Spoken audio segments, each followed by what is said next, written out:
I would just like to say, I think it's kind of inevitable that people have got plans locked in. It's very hard to deviate from that now, but I just think that the government should kind of give if it's not going to change the actual direction, it should give a much stronger message that, getting together for a massive shindig at Christmas isn't necessarily a great idea. I just, given you got two professors there, eminent professors, both with different opinions, one of them still being very cautious about things, I think it's probably best to err on the side of caution, given the fact that we've hardly covered ourselves in glory in dealing with the pandemic so far. Really, we haven't, and I think that we just seem to be going for broke. Really, as in we've done so badly so far. Let's make an obviously daft decision, and let's carry it on. I know that's not what they're doing. They're trying to give everybody a Christmas, but I just think when you look at it, I think it's not a very bright decision in the context of a lot of scientific advice is saying it's a very bad decision. Those two medical publications said the same thing today. And why would you take it? Why wouldn't you err on the side of caution when we didn't err on the side of caution before and got clobbered for it?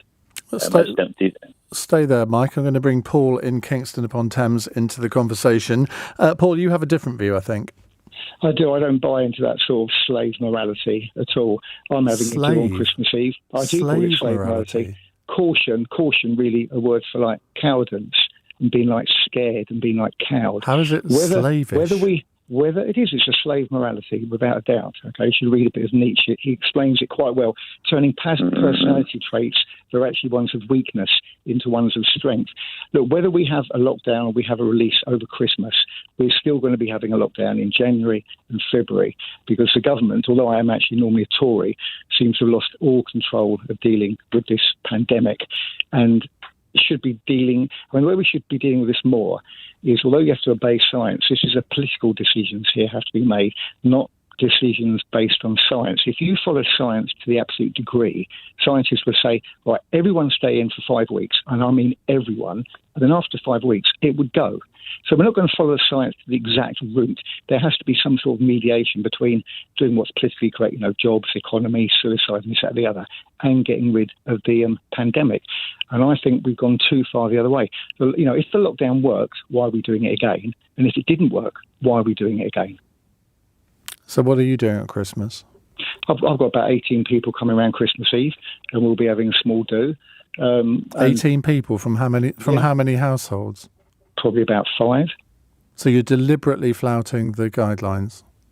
Hope you feel proud of yourself.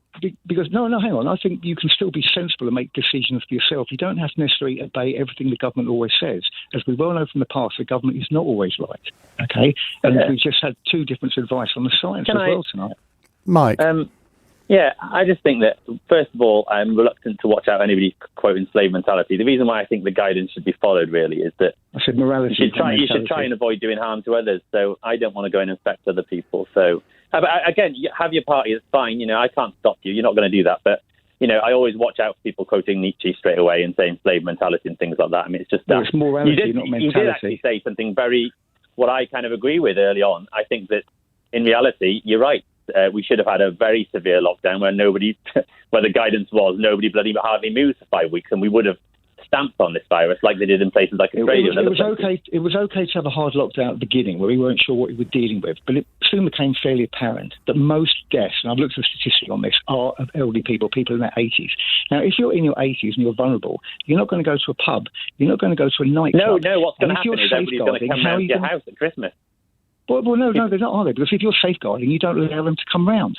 I mean, we seem to have lost all ability to make decisions for ourselves about the way we want to live our lives. And we just seem to weekly and meekly obey the government. Oh, the government says this, the government says that. I don't care what the government for giving rules that are wrong. Well, you do. I don't care what the government says. No, you do. But if the government said there's no lockdown, you would have a big moan about it. But you Since the pandemic started, I've deliberately avoided everybody. I've tried to work from home where possible, and I've avoided my parents and anybody who's vulnerable. I don't care what the government says. I was kind of locked down before it started. So it wouldn't bother you if the government ended the lockdown then? We wouldn't hear you complaining. If the government said no more lockdown, from now on, everyone makes their own decisions. If you want to safeguard, we'll spend all the money at the moment we're wasting on unemployment, and we'll spend it on looking after the truly vulnerable. And what I'm saying is I make decisions independent of the government to be cautious and to be sensible, as in not to spread the virus to people I know. Would you just answer that one question? Would you be bothered if the government turned around and said, OK, no more lockdown? I think it'd be a foolish decision. So yeah, I would be bothered. It's a daft decision. You just said you don't really bother what the government does. You make your own decisions. Which one is it? Because I already made a decision in line with what they made. The decision they made was subsequent to my decision. Before they announced any lockdown, I was already avoiding my parents and avoiding anybody I might cause harm to. Do you actually before the lockdown happened, I was staying clear of everybody who might be vulnerable because I'd seen what happened in China and I basically avoided them because I care about them. So you don't need the government to do that. You can make your own decisions. Yeah, I know, but you could do with a bit of guidance because you're going to be responsible for bringing a load of people around to your house. And some of those people might get infected and some of those people might die. Well, you can do what you like, but you've got to bear the consequences. That's the choice they've made. It's called freedom. That's the choice they've made. But just because they come around my house doesn't mean they're going to go around and visit their Can I ask you a question, Paul? How many of these 18 people are over the age of 70? None. Well, thank goodness for that. None. But it's an age range from about 30 to about 60, right? And they can come around, they can meet, but they can still be quite self-aware about who they go and visit, okay, knowing who's vulnerable. And those people who are vulnerable should be able to be quite aware who comes to visit them. We're showing all the pubs and everything, okay? But if you think about it, most people who are dying, and it is true, are over 80. They don't go to How many pubs. people they are go to nightclubs. What's the age range people being hospitalised, though? Lots of people in their 40s and 50s. No, they're not. No. Do you know how many people have died under the age of 40? About 44. Well, I'm aware of... Well, I can't even say, but I'm aware of people who are much younger than you expect who've actually died due to the virus. You see, what we need to do, when we talk about these facts and figures on the radio, we do need to sometimes give out more often, I don't think it's done often enough, how old it is to people who are dying. The amount of people who've died under the age of 40 up to about 10 days ago was about 44. Yeah, but people who are those ages can still contract it and pass it on to other people. That's the issue. Well, Just let me finish for a second. Paul, it can't be passed on to them, can it? One of your 18 people could have it without you knowing it, without any of the other 18 people knowing it. They could pass it on to you, and then you could inadvertently pass it on to the next 85-year-old that you meet. That's the point. I don't meet any 85-year-olds. If I did, if I came into regular contact with people over 80, then I wouldn't meet up with young people. What about people over 60 or 70 or 50? Because they are vulnerable to it as well. There's been quite a lot of people hospitalised who are 50 plus and 60 plus. Well, listen, once upon a time we were willing to sacrifice our lives for freedom. Now we sacrifice our freedom for life. Good soundbite. No, you're just missing a Christmas party, pal. Come on. You're missing a Christmas party. Jesus Christ. You're missing a Christmas party. Most people who are dying would be dead next year anyway. Right? There we go. That's great. That's great. You've just lost the argument. If you hadn't done before, you lost it with that one. No, I didn't. You're missing a Christmas party. Maybe just have a Christmas party in April when people have been vaccinated. Listen, we have about 1 in 100,000 people very roughly dying. If we lived in a city-state of 100,000 people and one person a day died, we would not change our whole way of life, would we? You do need to look at statistics. You can't just all these anecdotes and all this weeping. I mean, for every guy you say who died, which you think I'm joking about, which I'm not, I could maybe point to somebody who died of cancer who's 40 who didn't get treated because we're putting everything in COVID, or somebody died of suicide. Yeah, well, if we try and limit the virus, there'll be more facilities for people to get screened for cancer and other things. If you let it get out of control, there'll be less facilities to screen people. So far, the virus has been limited. So far, the virus has been limited to the population. So far, because measures have been taken, albeit pretty crappy measures, the virus hasn't got to everybody it would otherwise have got to. And in many situations where you have an aggressive stance, like Australia, for example, Australia is now in a situation whereby they're having no endemic indigenous disease. So they're now able to get their economy going back again.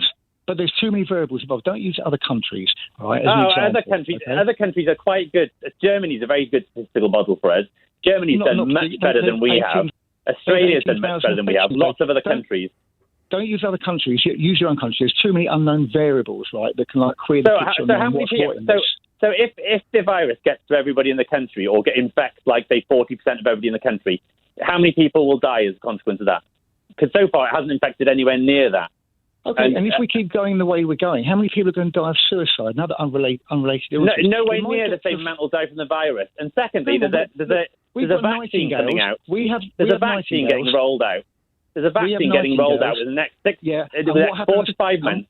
Lots of people will have been vaccinated. And so your argument's a bit weak, really, because... No, it doesn't. What happens if the vaccination turns out not to be that good? What happens if in 2 years' time we have another epidemic? We need to look at the bigger picture of how society in the future... Well, it'll have been caused by people like you. What about dealing with one epidemic at a time? By people like me. Deal with one epidemic at a time, the current epidemic we have.